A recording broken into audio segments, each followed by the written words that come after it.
Hi everyone, it's Sandra, and in this video I thought I would share with you some of my winter essentials because right now we are in the middle of winter. It's basically slush and cloud and darkness. So I try to cheer myself up with beauty products because why not? I try to narrow it down to like a top 10 and I have a little bit of everything. I have skincare, I have some makeup, I also have some fragrance and some home fragrance. I'm going to start off with the number one annoying thing about winter and cold weather in general, and that's dry lips. And my go-to combination this winter, and it's so far been the most effective, my go-to combination has been the First Aid Beauty Ultra Repair Intensive Lip Balm. If you like the Nuxe Rêve de Miel lip balm, this is very similar, except this is more of a minty eucalyptus scent, and this has a cooling sensation when you apply it on the lips. And at night, if I want to give myself a real treatment, I cover this up with a layer of Aquaphor. Aquaphor has been one of my ride or die dry skin products for many years now. It's affordable, and if you just use this on your lips, a little goes a long way. You can also use this on cuticles or dry skin patches in general. It's really good. Another thing that I love is the Elizabeth Arden 8-hour cream. I kind of use it the same way that I use the Aquaphor. This one is a little bit more emollient. It feels a slight bit more hydrating, but this is also more expensive than this. So no matter the budget, the gist is you apply your favorite lip balm and then apply a top coat at night, kind of sealing that moisture in with either Aquaphor or the 8-hour cream has done a really great job at keeping my lips hydrated. Moving on to facial dryness, I have some masks that I want to talk about, and I will start with sheet masks. Last month I received these sheet masks to try by the brand Pur-lisse, and they completely blew me away. I didn't really know what to expect. I had never tried anything by this brand before, but this is the Blue Lotus and Seaweed treatment sheet mask, and I absolutely love it. As you can tell, this is the last one that I have left. It is a very intensely hydrating mask, but it's not heavy. It's just perfect if you have dehydrated skin, and I find that it also really tightened my pores. My skin just looked really great and hydrated after using this, and the price is actually quite reasonable. It's $36 for a 6-pack. If you want to go for something a little bit more premium, this is the Sulwhasoo. I'm not sure how to pronounce the brand, but it's a great Korean luxury skincare brand. This is the Snowise EX Brightening Mask. Now, to compare, this costs $125 for a 10-pack of masks, so this is a lot more expensive than this. If you suffer from hyperpigmentation and your skin is just really dull and you want some serious brightening action, this will accomplish that task. It is extremely brightening, and it's the only sheet mask that I have used that has truly helped with hyperpigmentation after a single use. I've tried a lot of sheet masks in my lifetime, and a lot of them claim to help fade dark spots. This one, I feel like it actually accomplishes that task. I also have two strictly hydrating masks. I have the First Aid Beauty Ultra Repair Instant Oatmeal Mask. This is a 10-minute treatment. It looks like a thick cream with little chunks of oats in it. If you're out in the cold and you get like a wind burn, so you have your skin is damaged from the cold and from the wind, and you kind of get chapped, red, irritated skin, this is great at soothing that. This is extremely soothing, and it's great at calming down that irritation and the redness. And the other one is the Burki Complete B Vital Hydration Face Mask. Now, this is a deluxe sample of it. If you ever order from the Burki website, they often have little promos where you get great deluxe samples of stuff, so it's a great way of testing out new products. But I really wanted to try this after I saw Caroline Hirons rave about this product, and it's beautiful. Feels like a very lightweight lotion. It's not heavy at all. After you apply it on the skin, it almost looks like an oil, so it just makes you look oily. You leave it on for about 20 minutes or longer. You can also leave it on overnight if you want, and I find that this is a very effective mask if you are dehydrated. It just feels like a warm blanket of comfort to the skin. This is great if your skin gets dry and dehydrated after using too many retinols or too many acids, and you kind of just want to pare back and you need to reintroduce some gentle, loving care and hydration to your skin. This is great for that. Moving on to makeup, I have a primer and a foundation that I've been absolutely obsessed with this season. This is the Marc Jacobs Coconut Primer. I've talked about this before. I don't use this all the time, but I do use it in the winter when my skin does have its dry days. This is kind of my go-to if I get dry patches or any sense of tightness and dehydration in the skin. This kind of takes care of it. It is similar to the Too Faced Hangover Primer, except it's a little bit more emollient. I think that if you like the Too Faced Hangover RX Primer, you will really like this.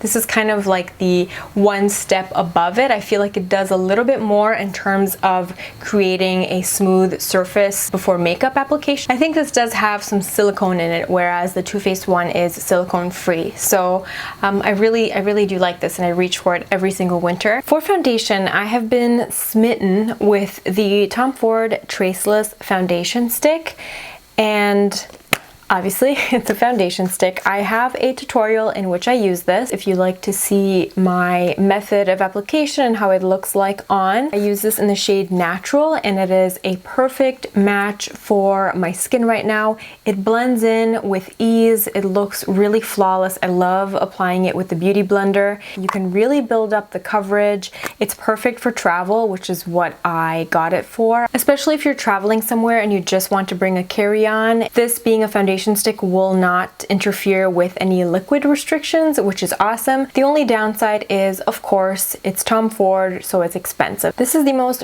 expensive foundation that I own. It is $82, I believe. That's how much I paid for it, American dollars. So in Canadian dollars, I don't even want to think about it, but it is very good. So I have not been disappointed by this. It's the perfect foundation for me for like a special occasion if I want to look really put together in the fall and winter. It's great. I think it will be perfect for dry skin, normal skin, combination skin. I would skip this if you're maybe super oily.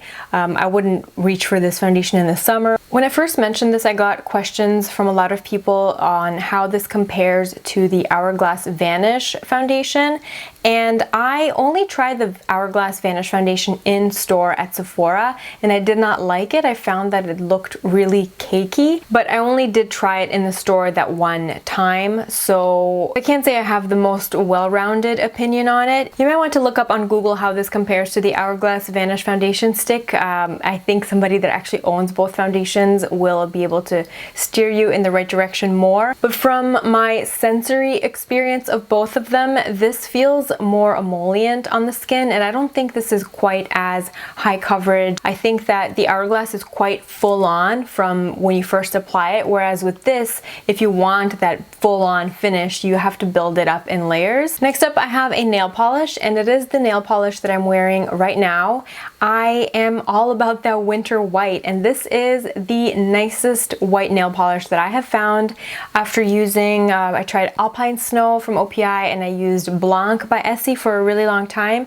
I finally found one that I love even more, and it's Coconut Cove. The reason I love this so much is that it's a slightly more creamy white. It's not quite as stark. It's not as harsh. It doesn't look like you just put on white out on your nails, and the application is fantastic. I did 2 coats of it, and it went on really nicely. It wasn't a pain in the butt, and it's a beautiful shade. I think this was from their spring collection last year, but you can definitely still find this online, and you can also find it at some drugstores. This looks really great in the summer as a pedicure color as well. Finally, the fragrance category, which is the category that makes me the happiest. I will start with my current go-to everyday fragrance, and it's My Burberry by Burberry, and this is the special edition that has like suspended glitter particles in it, which is so beautiful. You can still find the glitter version at the Bay and at Sephora. It's like a fancy snow globe. I absolutely love this fragrance. It is very warm. I am a big fan of Burberry Body. That was one of my go-to summer fragrances for many years. I have used it up and I haven't repurchased it yet, but if you like Burberry Body, you will absolutely love this. Has a hint more depth, and it's a little bit more mature and a little warmer than Burberry Body. So for me, it's a perfect winter scent. On weekends, if I want something a little more light and airy and fresh, I will opt for this. And this is a unisex fragrance. I actually stole this from my boyfriend. He let me bring it home so I can show it to you in this video, but this is the Malin and Goetz. We frequently get questions about how to pronounce Malin and Goetz. Malin Goetz. Malin and Goetz. Malin Goetz. Malin Goetz. Mako Gore-Tex? Vetiver fragrance. It is so good. It's a perfect unisex scent because when you smell this, you don't think of it being masculine or feminine. You just think, damn, this smells really, really good. Now, I am a vetiver freak. I do tend to really love this note, especially in men's fragrances. So if you know you like vetiver, you will absolutely love this. Bright citrus and fresh cardamom give an energizing sensation, while savory celery seed and sensual white iris enhance vetiver's earthy warmth. So there's bergamot, grapefruit peel, cardamom, vetiver, celery seed, iris. There's some amber in it as well. It's just fantastic. The last fragrance I wanted to mention is something more special. This is definitely more of a special occasion scent, and it's from the Armani Prive collection, and it's Bois d'Encens. This is, whoa. If you are a fan of incense, if you're a fan of oriental scents and incense, you will love this. This smells like a fancy church. That's the best way to describe this. And when you actually go and look up the story of this fragrance, Mr. Armani developed it with the scent of like the church that his mom used to go to back in Italy or something like that. It's incredible. I'm not usually a fan of incense notes in fragrance. I find it a little bit too overpowering and not my taste.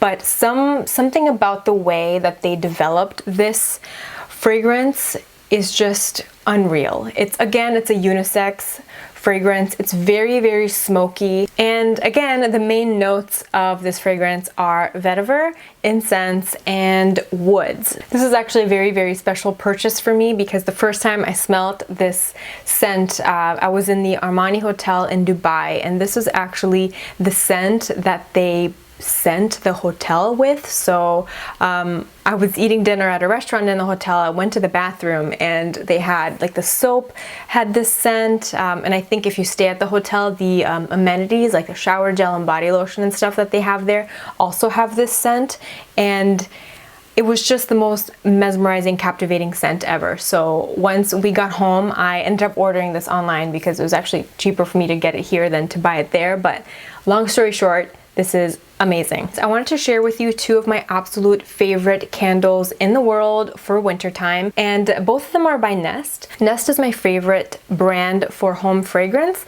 I absolutely love the reed diffusers, and I love these candles as well. This is Moroccan Amber. It's very warm, sweet, with a hint of spice in it. I absolutely love it. If you like amber scents, you will love this.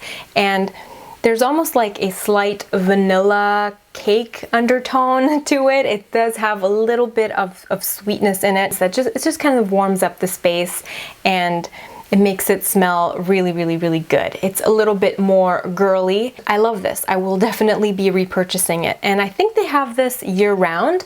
Unlike this one I think you can only get in the winter. And this definitely smells more like a traditional winter candle. It kind of smells like a fireplace. There's a little bit of pine in there, but it's not an overpowering Christmas pine type of scent. And I hope that if you are in a winter rut, maybe checking out one of these products will take you out of your rut and cheer you up a little bit. I hope you're having an amazing week, and I'll see you soon with a new video. Bye.